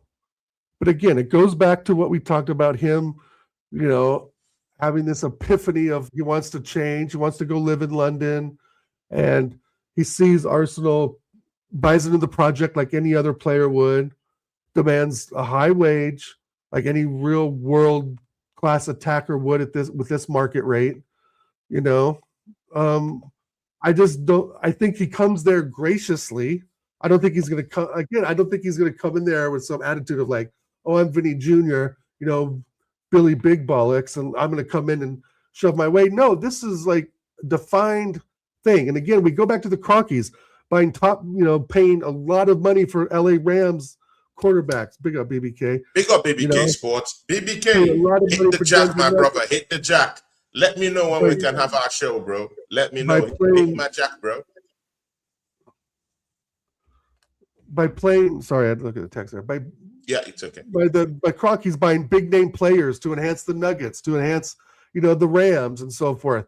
And so, yeah, I do see them like finally finding that statement player for their football portfolio, meaning Arsenal, you know, to really put that global stamp on there. Again, the money globally from just shirt sales alone and all the other stuff, you know, even if Mark's saying it's 18%, fair enough. We're talking about a multi-billion-dollar global market for someone like Vinny Jr., right? And especially behind the World Cup hype, even though he scored 4 goals and Mbappe and Holland scored more, I think Messi too. But still, other than that, that's just more focus on him, you know, and I'm like, if he can perform, I'm not worried about the attitudes between him and Arteta. I'm not worried about the money. I just want to win trophies. You know, I think Vinny Jr., if at all, if we had the possibility at all to get him, you know, you're seeing a player that could potentially score multiple hat tricks in a game, right, against some of the, you know, bottom half sides of the table, possibly. You know, but it's going to be interesting, especially like we talked about earlier, a cold Monday night at Everton, it Leeds. You know, let's see if he can really do this, right? And it's going to take time. Again, I don't think he's going to come in and be a world beater like we thought Guimaraes might be, but he still surprised us with 20-plus goals. Yeah, exactly. Arguing the final topic. Arsenal brush aside Girona yesterday, yeah? Right. Or whipping or walloping yesterday, yeah? And of course, the damage and the carving openings, yeah, were done by no other person than Arsenal's new signing, TZOLIS, yeah, and Max Dauman. People, yeah, Oregon Gunner, for the last 1 hour, 28 minutes that we've been talking, yeah, the name of Max Dauman has only come out your mouth once, bro, yeah? When you look at his performance yesterday, his name ought to come out your mouth like 10 times in this show in about 1 hour, 30 minutes. Right. Absolute brutalizing of this place, bro. Completely brushed aside that Girona midfield, showed them class, dribbled. What? Oh, my people. I know. He's class, what bro. That's what I see my channel avatar. From Max Dauman. What a pass to set up Kai Havertz for the opening goal against Girona, bro. This guy is operating. He's operating in a different zone. Right. This man is a man on space, bro. Forget about Elon Musk. This guy is space himself, bro. See, what do we do with Max Dauman? He's becoming a problem. Oregon Gunner, yeah. I mean, in the crime families, in the Italian crime families, yeah, in the United States of America, when they sense a problem, yeah, they call a family meeting, yeah. I mean, you know, a few Italian gangsters just having a meeting to just address the problem. Right. This is the time we have to address the elephant in the room. With that kind of performance, bro, completely brushing aside, yeah. I mean, bro, leaving this man then, yeah, for dead on the floor. Max Dauman, he's a problem. We have to talk about it. Okay. What do we do to Max Dauman? We put Max Dauman in the 10. You heard it here. And we don't have Vinny Jr. We don't have Vinny Jr. So you place Solis on the left, Max Dauman in the 10, Saka on the right, Bruno on the left, Rice in the 6, and Eze in the 10. 4-3-3. Does Arteta trust that though? Does he trust that though? No. And that would be the bigger problem, because sometimes you just have to, of course, I'm not saying I don't want to be part of this Arsenal fan base here that's saying protect him. I mean, he needs so much protection. You want to protect him last season? You want to protect him this season? He's so young. Bro, he's no more young again when he's doing them things, bro. He's doing what a man should be doing at this age, bro. Putting these players on their bums. we can't deny this again. It is becoming a big problem that we can't push aside. We have to talk about it. How many games do you want to give to Max Doman this season? Where do you want to see him play? How many games? What impact do you want to see him make? Because when I watched that game yesterday, bro, it's like I was watching a young 17, 18-year-old Messi conjure his magic in Spain, bro. This guy is like the wind. Taking on players, he's fearless. Bro, right. he's constantly thinking of taking the ball further. Bro, no fear, nothing. It's just, he shows up. He doesn't hide behind the curtains like Martin Odegaard. He wants to be in the conversation, and he wants to force it open, tear the defense down. I mean, people, look at that pass he gave to Kai Havertz. Even Kai Havertz, as shitty a striker as Kai Havertz is, he can't lose that ball, bro. Right, easy, bro. Play. No, I think with Max Dallman, like Carl said, it's about managing his minutes properly. But there's no reason why he shouldn't start every FA Cup and League Cup game, and even teams that are in the bottom 5. Right. So you think he's not ready for the first 11? This is my problem. I think, but that's managing minutes, right? It's not a question if he's not ready for the first 11. I think he is, but like, it's about managing his minutes. You want to put him in an environment that he is successful, right? If Max Dallman goes against Liverpool and doesn't do Max Dallman things, right, then it's like, oh, the hype becomes, oh, he can't perform in big games, blah, blah, blah. He still needs time to establish himself, I think, just a bit more. But I do think he's ready, but I think it's more about managing the minutes because, again, there's no reason why he shouldn't start in every FA Cup game, even if it gets down to the semifinal and even the final. I think it provides some really solid relief in the attacking midfield position because we got Eze and Max Dallman. Because I still think Odegaard, as much as we slate him, still fits in Arteta's mind, right? So if you still regard Odegaard as a starting midfielder, which is ridiculous at this point, that Max Dallman provides a really good option. In fact, I think a lot of the squad right now is we're seeing options, a lot of more rotation, hopefully. Exactly. Again, Norgard only got less than 90 minutes last season. But Max Dallman overall, I think he's ready, but I think it just needs to be the right game, right? Make sure that he's 100% fit, ready to go. Yeah, I just don't see Arteta throwing him in against, the big 5 necessarily right off the bat. But maybe I'm wrong. Maybe there'll be a big point to prove against City, right? Maybe he scores away at the Etihad or something. I mean, it'd be a phenomenal story. You never know. Fair enough. Protecting this is that. I mean, it has been running. Yeah. I mean, when does that narrative get old?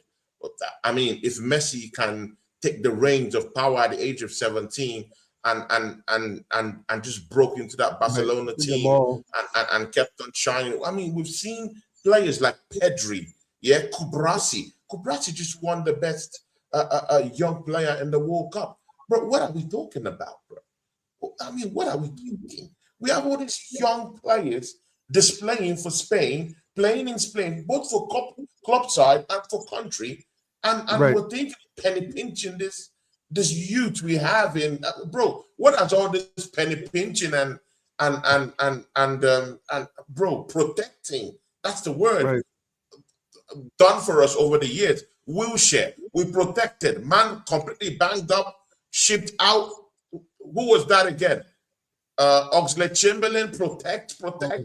Okay, we saw how that went. The only one that we protected in a way and got something out of it was Theo Walcott. And he didn't even attain the highest of levels though, at Arsenal. I mean, when we're talking about this protecting, okay, but in Spain, Kubrasi, Pedri, all these other young players are out there doing great things at that young age.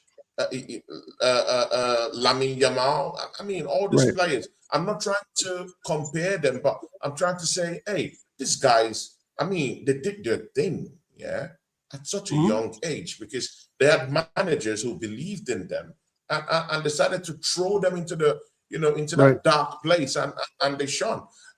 So it is what it is. I'm not saying you're wrong. It's a dicey area, but I mean, it is.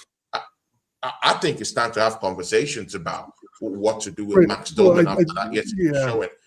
I think giving him minutes, confidence is a big one. I think confidence is a big one, right? And that's what I mean. I want to put him in against games where he can really excel. If that's playing against, Coventry City coming up, or if that's, playing away at a lower level team, let's say Crystal Palace or even Newcastle, who could be on the brink of relegation, to be honest.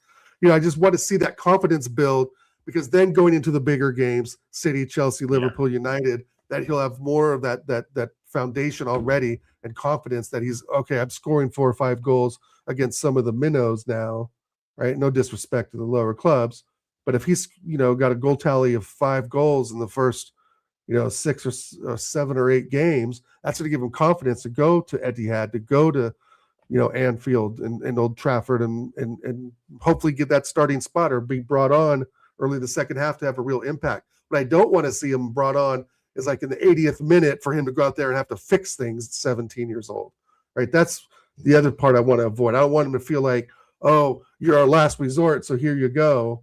I don't think that's really fair in development, right? So that's why you go give the guy 85 minutes against Palace, Coventry, Hull, right? That's why you start him off in those games, build that confidence, get the goals, get the fitness going, hopefully get that goal tally up there, and let him cook some of these minnows, right? I just don't let him cook. Let him cook. Yeah, sorry, Steve-O, but I can see relegation. Bro, another person who cooked yesterday. Another person who cooked yesterday was brand new signing TZOLIS yesterday. After the showing against McDonald's, in a closed door game, he gave an assist. People said it's a lie. It's a closed door thing. He's nothing. He's this. Good. Man shows up against Girona, brushed them aside. My days. They've turned his goal into some champagne Iceman stuff all over Twitter. Bro, what a goal from TZOLIS, bro. Signature kind of goal. Signature kind of movement. Signature kind of drifting towards that left-hand side. He can cut in. The thing with Trossard was that he was, is an inside left winger, but with TZOLIS we have someone who could actually play within the fringes, of the left wing, and can also cut in.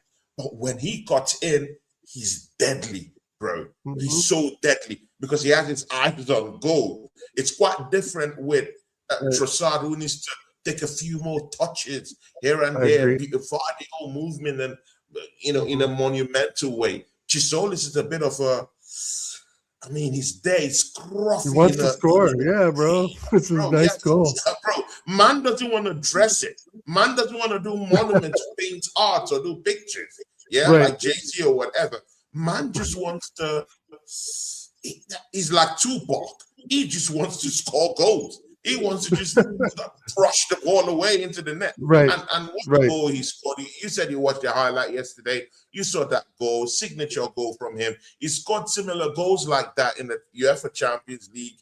In Club Brugge, he scored thousands of those goals. Massive. I think it's a decent signing. I think so. What do you think about TZOLIS now? That he's got, he's opened his account with Arsenal. He's looking good, and we're looking on bringing Vini to that position. So what does that do for him, and how do you see TZOLIS as a player, though? I think TZOLIS knows that he is second string, right? Which is fine. Again, you're going to have these types of signings that have pretty good run or pedigree, you could say. And some of these European clubs like Bruges that aren't always, obviously looked at as some powerhouse in football, but there's some gems there. And I think there's something there to work with, right? I agree what you're saying about Trossard. There's a few extra touches, looks maybe more sometimes to get a little cross in than actually just taking the shot on. But when he does, he scores, so, and I don't think that him and Arteta had the best relationship.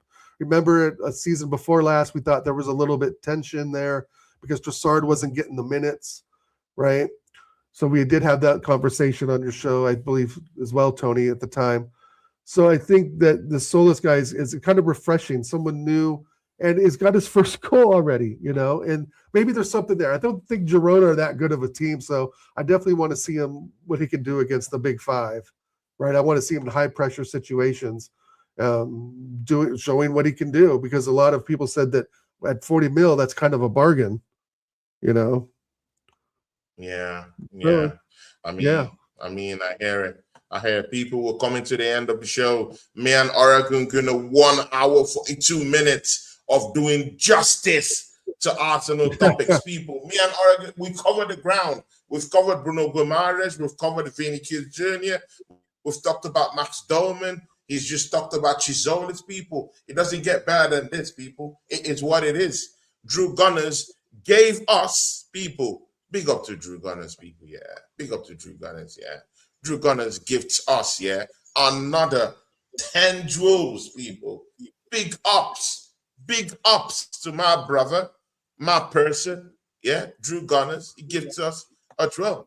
And of course, nice. Drew Gunners says, I genuinely think Max could do it against the top 5. Maybe we'll get to see that this season. He doesn't have school and it's GCSE holding him back now. So we will see him get more minutes. I mean, I don't know. I just feel that Mikel Arteta still thinks he's not there yet. That's my problem. My problem. It's not about how you perceive him or how Oregon going to perceive him. It's about how the manager perceives him. I think the manager is looking at him and saying, "Bro, you're not there yet," and I don't like that. I don't want that. I don't want that. Protect him, yes, but this is don't limit him. Protecting again. It's Rossi. It's all about protecting him. It's about finding the games. Hey, Miss Melina. Miss My Melina, favorite Arsenal queen. I think it's about, again, like I was saying, putting Dalman in the right environment for him to succeed and build that confidence. Right? Again, play him against some of the lower table teams. Play him in all the FA. Miss Melina. Oh, Miss Melina gives us 13 Canadian dollars. Big superstar. What a lady. What a lady. Big ups. Big ups. Miss Melina. Miss radio Melina. Superstar guy. Vinicius Jr. is coming. Miss Melina, I don't know what kind of dance you're going to, orchestrate this time, because if Vinny is coming, I know you wanna party, you wanna dance. Right. I mean, come on, Miss Melina, tell me what you're gonna do. What are you gonna do when Vinicius Jr. shows up to the carpet, Miss Melina? I know you're buzzing for that one. Oregon Gunner, you were saying something, bro. Thanks for the I don't remember now. I don't remember now. Miss Melina came in and threw my attention away. Took my attention away.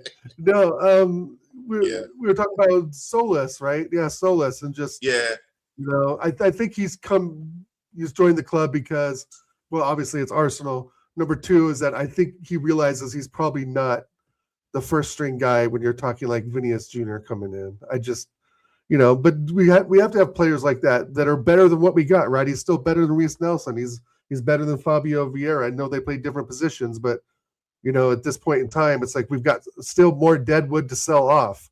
Like, what is going on with Reiss Nelson? The guy's been on loan. I think he was on loan at Portland Timbers here for so much. Bro, I lose track of where these guys are because we shuffle them in and out, and we pay some of the wages for that, I'm sure, right? We split the wages or what have you, but I just like it's 2026, and we're talking about Reiss Nelson finally actually getting sold. Like, what are we doing? You know, so this is where I kind of question some of this, right? Awesome. But that's all money for Vinny. Get him off. Make it happen. Get him off just the get him wage off. bill. Please, Free, I beg you. Free Get him off. Free Fabio Vieira. I mean, we don't need those kind of players right now, bro. Yeah. Thanks for your service. Have a nice Severus package. Bye-bye.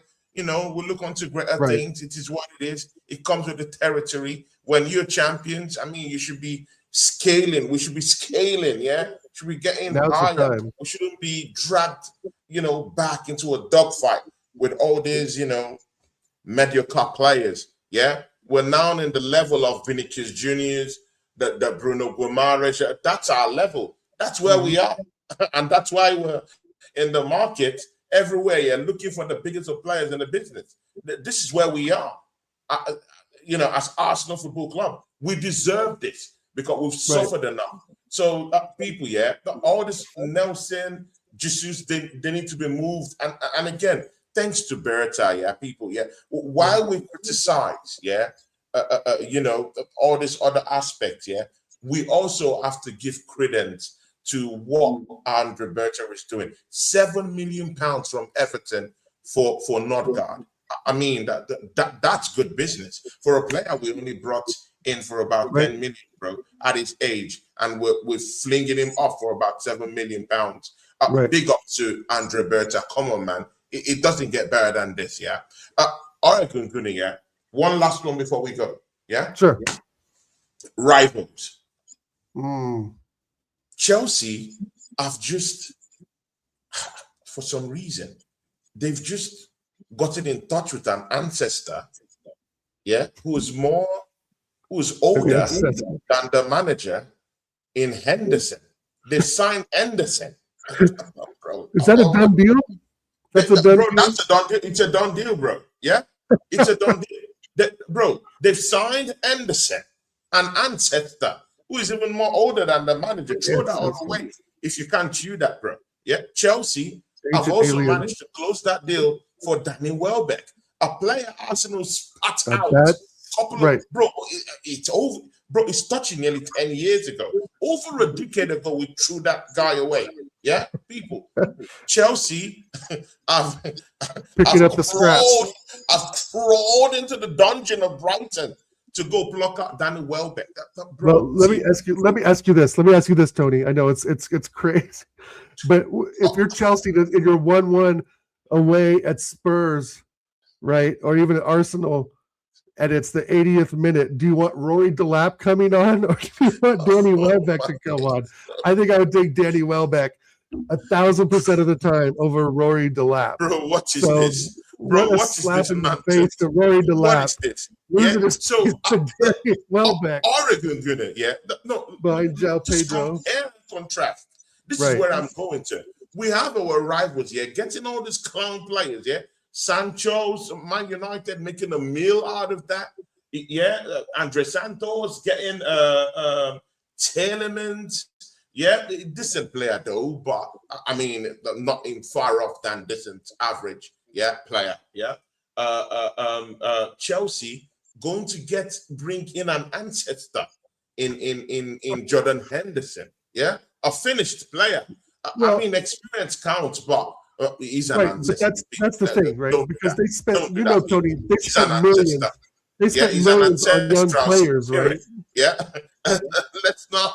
But Chelsea was buying every young player in the league. We need some senior leadership there. Going and bringing in Danny Welbeck. See, bro, yeah, we have our rivals bringing on these clown players. Yeah, we have all. I think the Danny Welbeck signing is actually pretty good. Bringing in all these clown players, bro, and we are in for Bruno Guimaraes, Vinicius Jr, the big time players in the world, in the business. Yeah, is anyone going to stop us from winning this title in this way? How? Where? Let me know. Who is going to challenge? Who has a pair of balls to challenge it, bro? When we're talking of Vini, talking of Bruno, and these mans are bringing these clown players, ancestral spirits like Henderson, Welbeck, bro, Santos, Telemans, bro. Bro, this should be a slam dunk Premier League title, bro. Yeah, maybe so, Tony. We can only wait and see, right? We can only wait and see what's going to happen here the next few weeks. But the thing is that again, if you're looking at financial comparisons, you're looking at Morgan Rogers for, let's say, 120 mil, right? If you were to round it up, right, for another 55 mil, you can get Vini Jr. Signing, though. I have to give that, right? It's like, let Chelsea do what they're going to do, because they bought every single young talent over the last 3 seasons.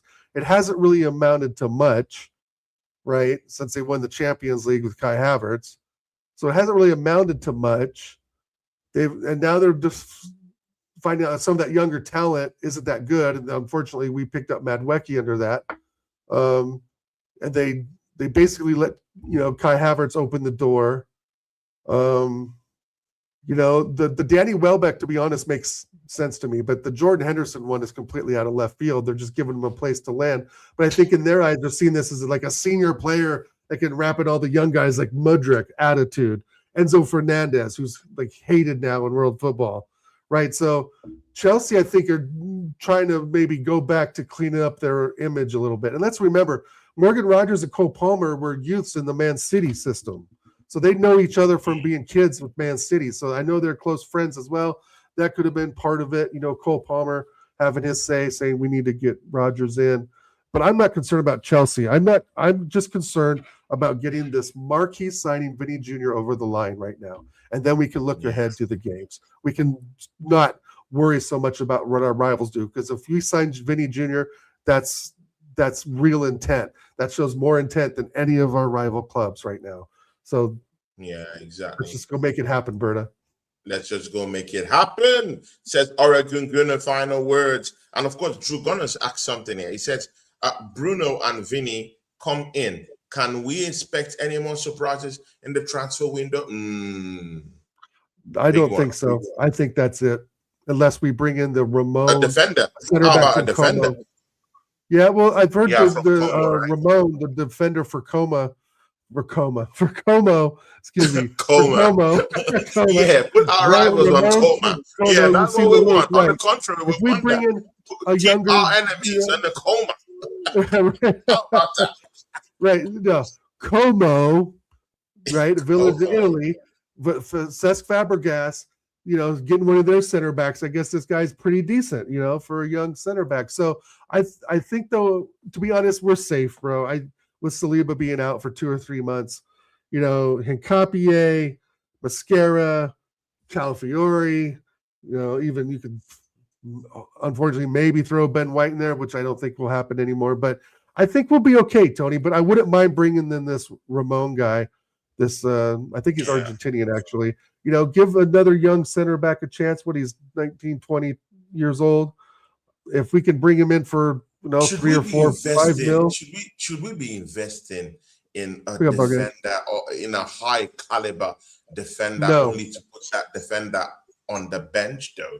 Because there's no defender that is going to come into Arsenal right now, and as we speak, and bench Saliba. That's over 50 mil. The question I'm asking right now, since we lost out to Chelsea in that Lacroix signing, and I don't necessarily like Lacroix, though, so good riddance to bad rubbish. But should we be?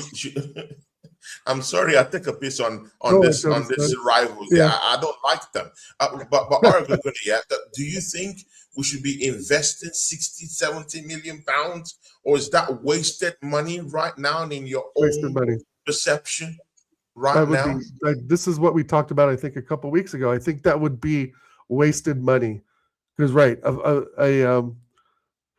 a center back that comes to Arsenal of any real solid quality. Big up Bagger. Me and Bagger will be coming back very soon with our opener. Yeah, the charity shield. Yeah, people. Me and my guy Bagger will be back. Yeah, opening the season. Nice. It doesn't get better than this. Yeah, me and Bagger will be controlling our own Champions League. Yeah, until our friend Guinea talks to us. If he doesn't talk to us, no problem. Me and him will start our Champions League games, our Premier League matches, all to ourselves, people. Come and catch me and Bagger start of the season, people. How about that? Big up to baggers. Yeah, man. We're saying something. Yeah, I agree. I don't want to spend over 50 mil for a defender. Could be good, decent, right? 50, 55 mil. You could find a good defender for that, right? Pretty much anywhere in Europe. But if, we're finding this young talent who's already, achieved, some level of success with Como, right? I think they finished in the top 4, if I'm not mistaken, in Italy. So, yeah. I think if, Fabregas gets in Arteta's ear, says, hey, I got this guy, if we show interest, yeah, I'm all for like keeping the cycle going, right? I know we're going to backfill positions, right? Just like we did with Messier, just like we could do with the center back from Como. We are going to have some backfill, right? But that should not deter us from getting the prize of Vinicius Jr.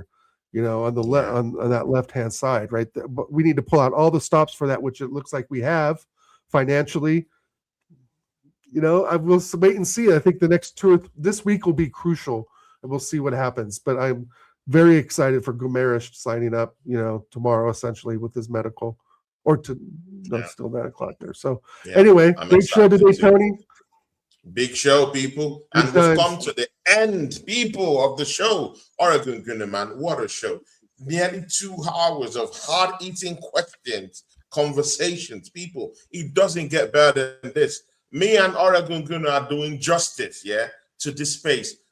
Bro, I think we might have had nothing less than nearly 200 comments on the show today, nice. Bro. I mean, lots and lots of comments today. We have Drew Gunners giving us 20 jewels today. One of my best friends on this space, Drew Gunners. And of course, Miss Melina gifts us $13.99 Canadian dollars. Big ups to Miss Melina. We love Miss Melina. Miss Melina, come on, my buddy. Let's get to work this season. Let's work. We're champions. Forget these enemies. Let's work. Let's eat. Let's eat, Miss Melina. Yeah? There This you is go. the time where we have to put these enemies, to the floor and on their bums. Come, let's do something. Yeah? Back. Big up to you, Miss Melina. We love you. Big up to Bag of Two. He'll be down here in that Community Shield a game, me and him opening up the season. Me and Oregon Gunner have already started our opening already. Second episode of the Dal N Claude show. People, I mean, you have to join us next week, because by that next week, I think me and Oregon Gunner would have at least gotten a panoramic view of what's really going on with this Vinicius Jr. signing. I'm over the Bruno one. It's old news. We're signing him. Yeah, he's already in the carpet. Medical build for tomorrow. People, we will get a here we go by tomorrow evening. I'm so sure of it. Yeah, throw that all away. Vinicius Jr. next week will be a pivotal time, and process on that deal, because his Rock Nation goes directly into the meeting table with Real Madrid probably tomorrow on the first 3 days of this coming week, that we head into now. So whatever they're going to do, I heard they're gonna throw that Arsenal contract in front of Real Madrid board's faces and say, see, the English champions have just thrown this mammoth deal on Vinicius Jr. What are you doing? Do you want to consider right now? Because Arsenal is guaranteeing us 100% of his rights deal given to him, plus an astronomical sign-on fee and an astronomical matching of the wages that Real Madrid has refused to balk on that. So they're going to be throwing this at the faces of Florentino Perez and all these other goons at Real Madrid. Our prayers is that they stick to their word. We've been hearing in the media that, hey, enough is enough. We don't want to extend the deal. Yeah, it is what it is. Yeah, that's what we're praying for. Yeah, and I hope that's what Oregon Gunner is praying for too. So let's see what happens. Do you have anything to say about that just before we go? Make it happen. 3 words. Make it happen. Happen, people. Oregon Gunner, what do you have coming up this week?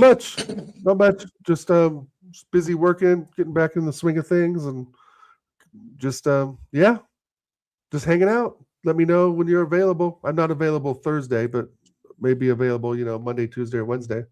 Okay. So we'll definitely get in. Be here first for all the gossip, everybody. For all the football transfer gossip. Exactly. Yeah. We'll be doing sporadic shows. We could even be doing 2 shows in a week. It depends on the spirit, right. That possesses us at the time. So we could be doing lots of shows multiple times in a week. It depends on juicy news and what happens with the article. So people, from me and my brother, people, my brother who have done justice today, people, justice for Max Dolman, justice for TZOLIS, justice for Vinicius Jr, justice for Bruno Guimaraes. People, it doesn't get better than this. Join us this coming week for the Dal N Claude show, episode 3. It's gonna be the bomb, people. Me and Dio of our new show together, Arsenal Unhinged. Crazy show. Me and Dio tomorrow. People, top goonery has never been seen before. So come and see Dio do the best impression of top goonery that we ever would see on space, on YouTube space. He's the toppest of gooners. I mean, people, even people in my own crew call me a top gooner, but people, that balanced, I could be a dot over the top a little bit. I could be, it's a bit critical. Yeah, you can be rational at times. People, I have nothing on Dio, people. Dio is top gooner as it gets. It's the toppest of gooner. In this space, bro, I've never. I can count the amount of top gooners close out the show. That's done consistently. Dio has to be one of the most. I think we all get it. I'm telling you, man, is the toppest of goonies. So people, join me for that one tomorrow, 7 p.m. From me and Oregon Gooner, we're out. Peace, people. Catch you tomorrow.